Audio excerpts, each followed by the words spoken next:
নভেম্বরে মাঠে নামছে আর্জেন্টিনা, প্রতিপক্ষ চূড়ান্ত। দেখুন সময়সূচি। লাতিন আমেরিকা অঞ্চলের বিশ্বকাপ বাছাই পর্ব শেষ হয়েছে কদিন আগেই।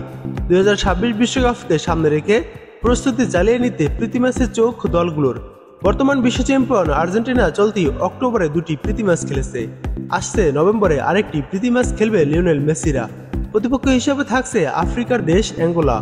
সামাজিক যোগাযোগ মাধ্যমে এক ঘোষণায় বিষয়টি নিশ্চিত করেছে আর্জেন্টিনা ফুটবল অ্যাসোসিয়েশন এএফএ।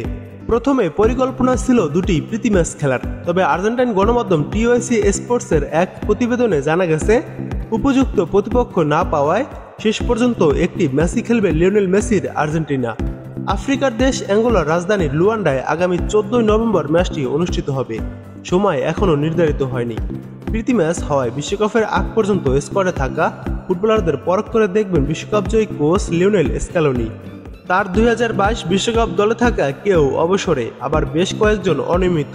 ফলে টানা দ্বিতীয় বিশ্বকাপ জয়ের আশায় দলে ভারসাম্য ও ছন্দ আনার পরীক্ষা চালাচ্ছেন স্ক্যালোনি। ওয়ার্কলোড কমানো কিংবা উপযুক্ত ব্যাকআপ তৈরির অংশ হিসাবে মেসিকে নিয়মিত না খেলানোকেই তিনি প্রাধান্য দিতে পারেন। অক্টোবরে দুটি প্রীতি ম্যাচে একটিতে খেলেছিল মেসি। প্রথম ম্যাচে ভেনেজুয়েলার বিপক্ষে 1-0 ব্যবধানে জিতেছিল মেসিবিহীন আর্জেন্টিনা। এরপর পুয়ের্তো রিকাকে 6-0 গোলে উড়িয়ে দেয় স্ক্যালোনির শিষ্যরা। এই ম্যাচে খেলেছেন মেসি। আগামী ম্যাচটি আফ্রিকার মাটিতে হবে, তবে প্রস্তুতি দল সারবে ইউরোপে। স্পেনে ক্যাম্প করবে আর্জেন্টিনা।